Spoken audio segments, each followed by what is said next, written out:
Welcome back to the Girl Cave. Let's talk about goals for 2023. I believe that reflecting on the goals that you set in previous years is just as important as setting new goals every year. I was so unsuccessful last year. It's sad. A lot of times people don't like to have New Year's resolutions or set new goals because they feel like they're going to fail and they don't want to continually fail. Like nobody likes to fail. That's a given. But I think they're missing out on a great opportunity for personal growth. I believe that if you do not go back and look at your previous year goals and reflect on them, there's no room for growth.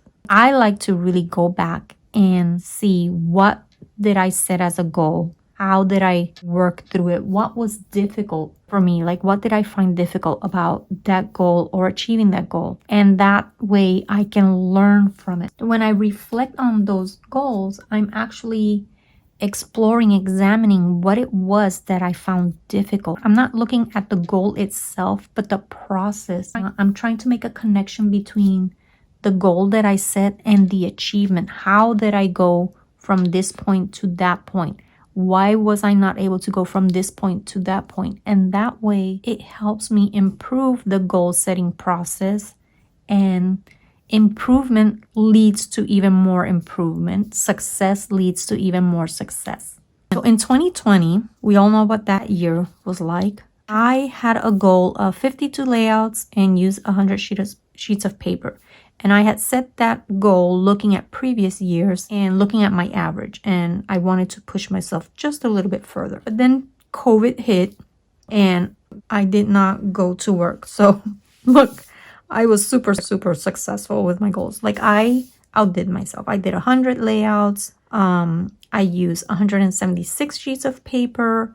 I used 105 products in my Girl Cave. Like I completely used them and got rid of the entire package. And I did spend a little bit of money, but not too much. I used 13 ATG refills and I used 3 blades. I have issues with blades. I don't change my blades as often as I should. I do better with my quilting because with my quilting, as soon as I finish a project, I change the blade. But you can't really do that with scrapbooking. So I have to figure out how many layouts do I need to create before I change my blade, because to be honest with you, sometimes I see the blade struggling to cut the paper and I don't take the time to change it. I don't know. I don't know what's wrong with me and blades, but I'm gonna get a hold of it. I'm going to do better. And then in 2022, I started out really well, but then look right here, I went back to work and it dropped considerably. But because I still had that portion of the year, I did quite well with my goals. I wanted to do 100 layouts again, and then this time use 200 sheets of paper. And I did 94, and I used 286 sheets of paper. So what I'm learning about myself throughout this process is that I use an average of 3 papers per layout. I use an average of 1 ATG roll per month. So that allows me to know how many rolls of ATG to purchase in advance, because it's glue, it's adhesive. And if you purchase too many and you don't use them, they tend to dry up or just get gummy. And you don't want that. You don't want to waste your money. I want to make sure that I order enough for the year, maybe a little bit extra, but not too much that it's going to go to waste or take up too much room in my Girl Cave. Look, I did a little better with the trimmer blades. I used 4, but there we go. I'm getting better. Every year I'm getting better, I think. And then I had made a little goal for myself here. I had wanted to start a series of layouts using nothing but scraps, or starting with scraps. And that was one of my YouTube series. And it's actually called Cut the Scraps. And I did. I completed 12 layouts with that series, so I was happy. And then I started keeping track of the items that I keep in my bash kit in 2021. These are items that I really want to use up through the year.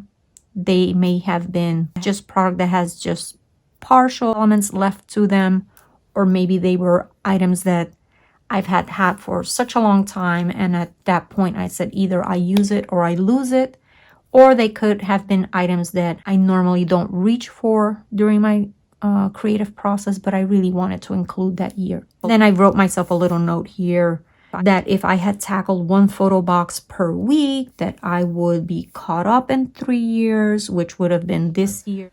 But once I went back to work, that went out the window.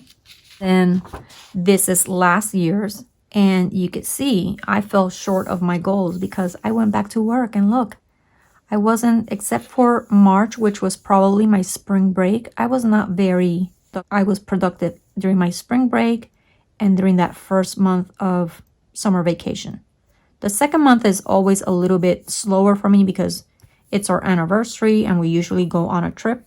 Look at that, 3 in August, 0 in October, 1 in December. So I know that during the school year is just too much for me. I come home exhausted, and I have to keep that in mind and not continually put too much on my plate that then I'm not going to be able to complete. ATG refills, I used 9 last year. That has to be a typo. That has to be, I'm pretty sure I didn't write it down, because 2 trimmer blades for almost 80 layouts. Come on, that's a typo. Let's just assume that's a typo. I did use 179 papers, so I was still on track. And then empties. This is possibly my favorite column. This column right here is my favorite of my tracker because to me it's a mini challenge. It's a mini challenge to use up embellishments, all of them. Like, use them up. Not in the same sitting, but like I go through my products, and if I see that I have a partial sheet of stickers, or maybe I have a partial set of die cuts, like, I want to use them up so that I can say, you know what, I used it all. And that way I don't feel as bad when I bring a new product, because I see that I'm not just bringing in things, I'm also getting rid of items. So that was 2020 through 2022. And listen, if you would like a copy of this tracker, I can share with you the Word document.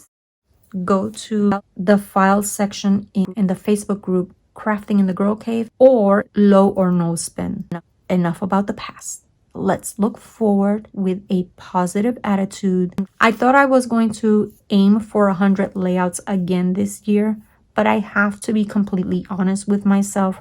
That is not going to happen because I'm still working, and in addition to that, this spring break I'm having surgery, and I will not be able to do anything for a bit.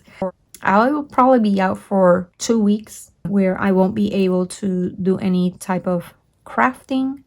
So I'm gonna set a goal for 75 pages this year. I'll still keep my 200 pages because I think that's doable. 75 and 75 is 150, so 50 more. I think that's doable. I'm gonna put a little star here, and I'm going to say do better with this, because I'm going to, as soon as I see that it's not cutting perfectly, I'm gonna change the blade. So if you see me struggling with the blade, in one of my videos, please leave me a comment and say, girl, go change that blade. Go change that blade right now. And then this is another one of my fun challenges. I love keeping track of my oldest supply use, whether it's a sticker, an embellishment, or paper. I like to keep track of what's the oldest one, just because, you know, I have older product that I want to use. I still love it, but I want to use it. But I'm also going to keep track of the newest product that I used this year, because I've purchased a lot of new supplies last year, and I don't want to just store them and let them become old product. I want to use them. So I want to marry the old and the new and make it all fresh. So I'm gonna keep track of that. And then the money spent. This is my big goal for this year. I am doing a spending freeze for the entire year. Now, That means I'm not going to bring any physical product into the Girl Cave. I can still do my membership to RTS, which is $12 a year. I find a new class this year that I really want to try. I can do a class. That includes not just my scrapbooking, but I'm not purchasing anything new for quilting, painting, art journaling, nothing. Nothing at all. Something else that I learned throughout the process of setting goals is that I can't set too many goals. I think in 2021, I had so many goals that it was like, no, we can't do that. And then last year, I didn't write my goals down. So I learned that if they are not written down, I'm going to forget them. I don't like tracking them on a daily basis, but I need to see them written down or they don't exist. For 2023, spending freeze all year unless it's an absolute necessity. Last year, I did a decluttering and I did it just for the month of January, where I challenged myself to get rid of one item for every day in January, and that worked perfectly. If it's a 30-day challenge, I'm good with that, but I have to write it down. So that's why last year I was able to complete January's, and then I didn't complete anything else because it just left my brain. This year, I want to declutter or purge something every single day. That's not just in the Girl Cave, that's throughout the entire house. And my son's like, that's a lot of things to get rid of. And I'm like, yeah, but I'm not getting rid of big items. Like, I just have little things. I have clothes that don't fit me. I need to get rid of those. Like, why are they still in my closet? So every morning I'll spend like 5 or 10 minutes and just find something that I touch throughout the day on my daily routine. I'm going to continue reading through the Bible. So what I've been doing actually is just reading like one little chapter per day. I want to read more and plug less.